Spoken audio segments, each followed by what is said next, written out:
আসসালামু আলাইকুম, আমি চম্পা। এভাবে বানালে সবাই রেসিপি জিজ্ঞাসা করবে। আজ আমি দেখাচ্ছি একদম নতুন স্টাইলে পটল আলু পনির রেসিপি। এই পনির রেসিপি বাঙালি স্টাইল এতটাই সুস্বাদু যে একবার খেলে বারবার খেতে ইচ্ছা করবে। খুব সহজ উপায়ে কম উপকরণে আপনি এই পটল পনির রেসিপি ঘরেই বানাতে পারবেন। এই রেসিপি একদম রেস্টুরেন্ট স্টাইল পনির কারির মতোই টেস্টি। চলুন শুরু করা যাক আজকের রেসিপি। আমি নিয়ে নিয়েছি এখানে পনিরটা আমি 250 মতন নিয়েছি, আর ছোট ছোট করে কেটে একটা বাটিতে রেখে দিয়েছি। আর নিয়ে নিয়েছি 4-5টা পটলটাও আমি এইভাবে ছোট ছোট করে কেটে নিয়েছি। আর 2-3টে আলু এইভাবে আমি কেটে ছোট ছোট করে ধুয়ে একটা জায়গার মধ্যে আমি রেখে দিয়েছি। এবার চাপিয়ে দিলাম আমি কড়াইয়ের মধ্যে দিয়ে দিলাম পরিমাণ মতন সর্ষে তেল। তেলটা যখন গরম হয়ে গেল তখন ওই কেটে রাখা পনিরটা তেলের মধ্যে দিয়ে আমি ভেজে নেব।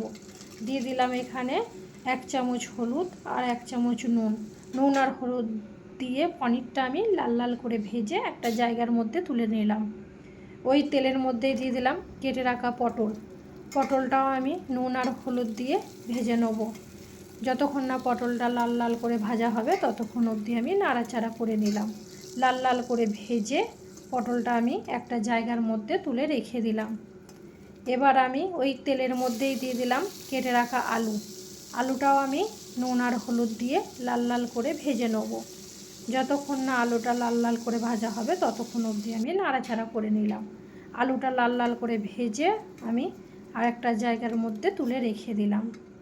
এবার আমি ওই কড়াইয়ের মধ্যেই দিয়ে দিলাম আরেকটু সর্ষে তেলটা যখন আবার গরম হয়ে গেল ফোড়নে দিয়ে দিলাম একটা তেজপাতা, 2-3টে শুকনো লঙ্কা, একটা দারচিনি আর একটা এলাচ। আর দিয়ে দিলাম এখানে একটা পেঁয়াজ আমি বেটে নিয়েছিলাম।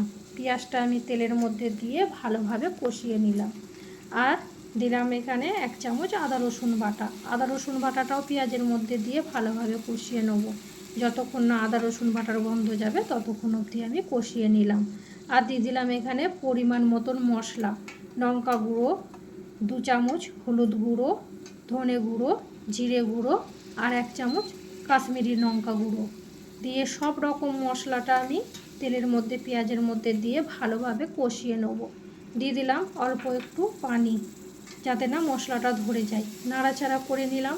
আর এখানে একটা টমেটো আমি বেটে নিয়েছিলাম, টমেটো বাটাটাও পেঁয়াজের সাথে দিয়ে ভালোভাবে কষিয়ে নেব।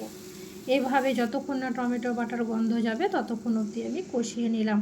আর দিয়ে দিলাম এখানে 1 কাপ পানিটা দিয়ে আবারও নাড়াচাড়া করে নিয়ে আমি ঢাকা দিয়ে দিলাম এখানে কিছুক্ষণের মতো। কিছুক্ষণ পর যখন আমি ফিরে এলাম দেখলাম আমার মশলা গন্ধও চলে গেছে আর মশলা থেকে তেলও ছেড়ে দিয়েছে।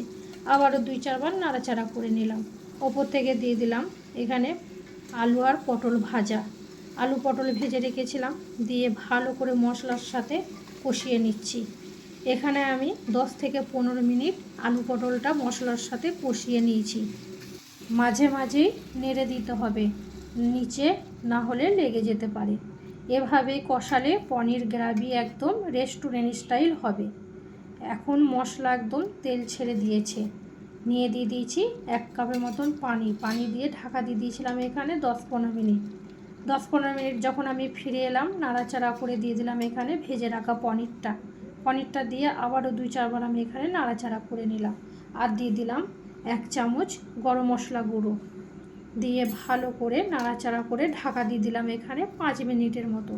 5 মিনিট পর যখন আমি ফিরে এলাম দেখলাম আমার পনির, আলু, পটল সব একসাথে রান্না হয়ে গেছে। এভাবেই খুব সহজে তৈরি হয়ে গেল আমাদের মজাদার পটল আলু পনির রেসিপি। আপনারা অবশ্যই বাড়িতে বানিয়ে দেখবেন আর কেমন হলো কমেন্টে জানাতে ভুলবেন না। ভিডিও ভালো লাগলে লাইক, শেয়ার আর সাবস্ক্রাইব করতে ভুলবেন না। চম্পা কিচেনের সাথে থাকুন। আবারও দেখা হবে নতুন কোনো রেসিপি নিয়ে। ততদিন পর্যন্ত সবাই ভালো থাকুন, সুস্থ থাকুন। চম্পা কিচেনের পক্ষ থেকে সবাইকে অনেক ভালোবাসা। আল্লাহ হাফেজ।